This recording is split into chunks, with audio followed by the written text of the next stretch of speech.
Good evening. This is Elizabeth. I have completed my MPhil Chemistry in Loyola College. Today I have chosen hydrocarbon as my topic. What is hydrocarbon? What is classification of hydrocarbon? Preparation and properties.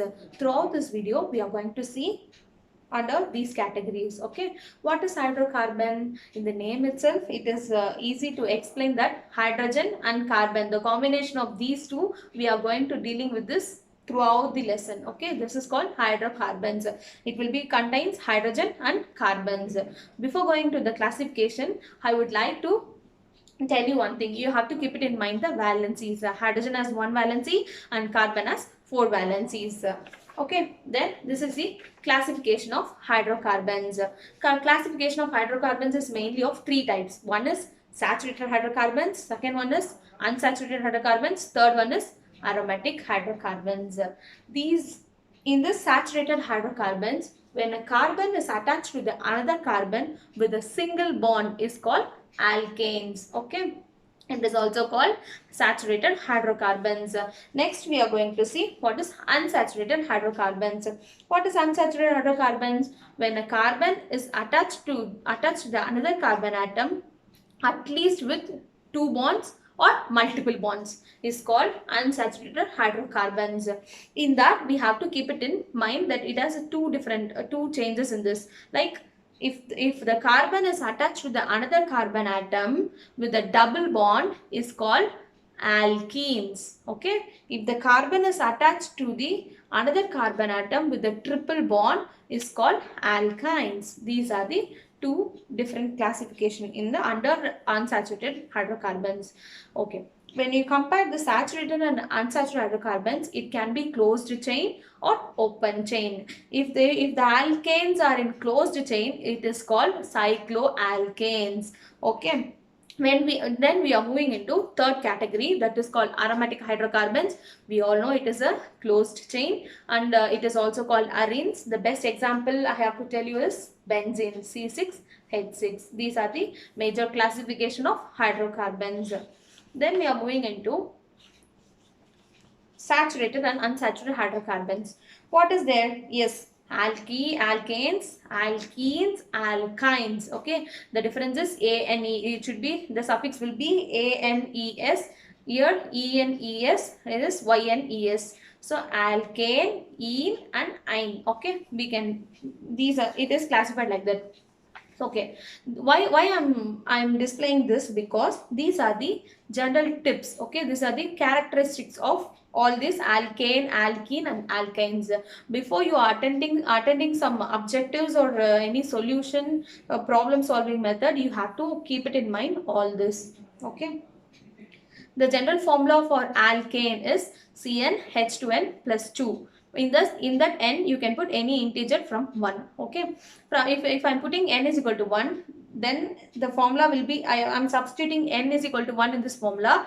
I will be ended up in getting CH4. Okay, CH4 is the first member in the alkane group. Okay, again I'm going to alkenes. Alkenes is also has a general formula, and alkanes also general formula. For alkene, CnH2n. If I'm substituting n is equal, C is equal to 2, then C2H2, 2 into 2, 4. So C2H4. This is the first member in the alkene. Okay, this is the first member in the alkene. Again, I'm going to the alkyne. Alkyne is also general formula CnH2n minus 2.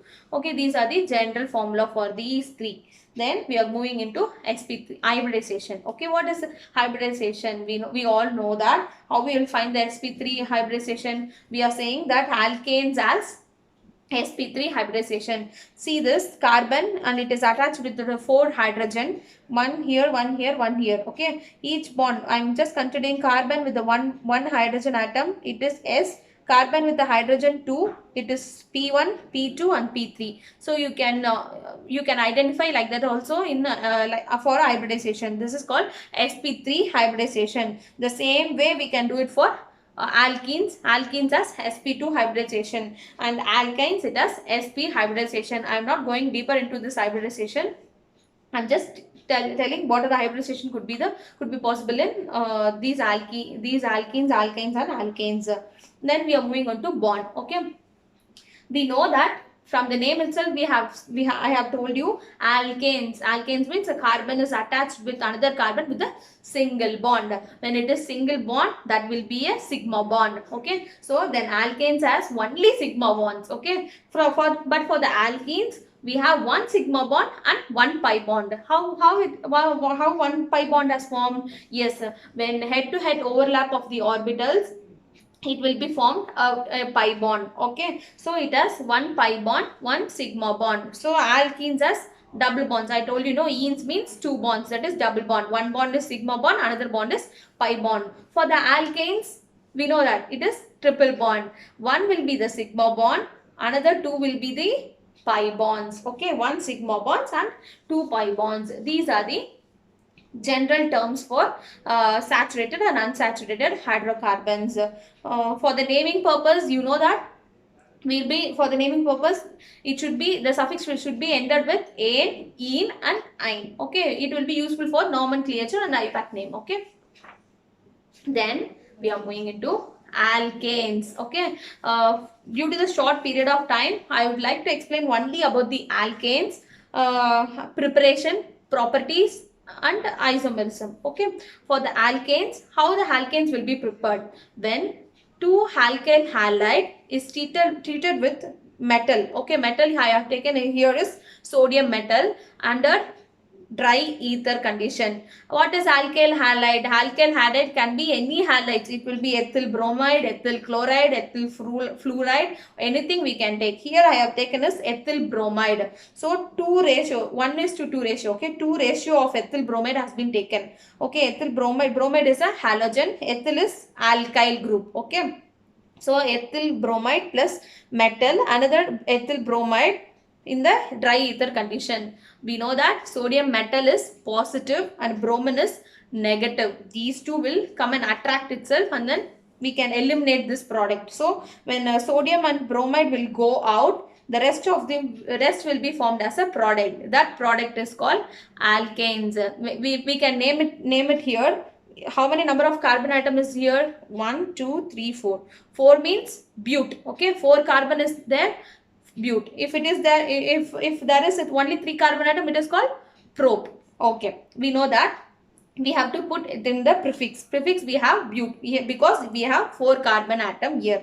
Then we have to think about the bond. Second thing we have to do it is bond. So first it will be attached to the single bond. Then we can call it as ane. Single bond means ane. So it will be butane. Okay, the byproduct is sodium bromide. This can be prepared. This reaction is called Wood's reaction.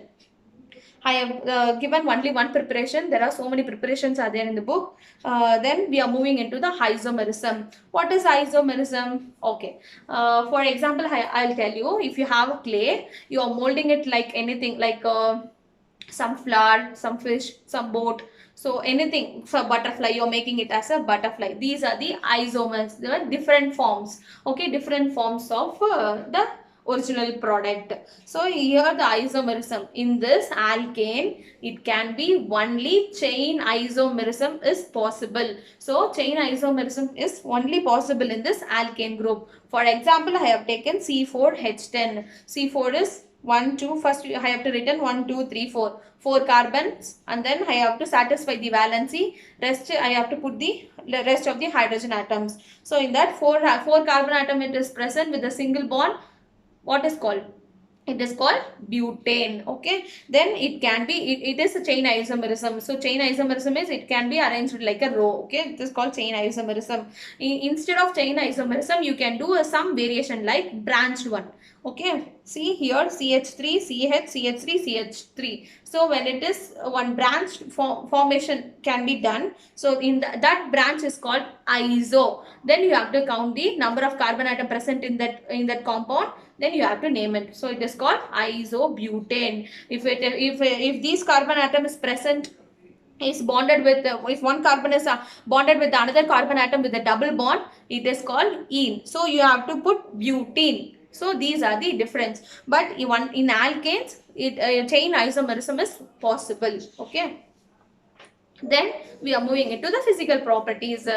Physical properties, generally, how physically they will appear. Okay, how can we identify them? Its appearance is called physical properties. We can see it by our eyes. Okay, that is called physical properties. Now I'm going to say, if the carbon from the C1 to C4, the appearance of the molecule will be like a gas. Okay, gas state. It will be like a room, in a room temperature. It will be in a gas state. For example, methane is a gas. Methane has only one carbon. So from like that, 1 carbon to 4 carbon, it will be like a gaseous state. It will be in a gaseous state at room temperature. Then you are going to see, from C5 to C11, it will be in a liquid state. These are the some of the physical properties of alkanes. And another physical property is boiling point. Okay, what is a boiling point? Okay, if the unbranched alkanes, that means there is no branches, only a chain isomerism is present, that is called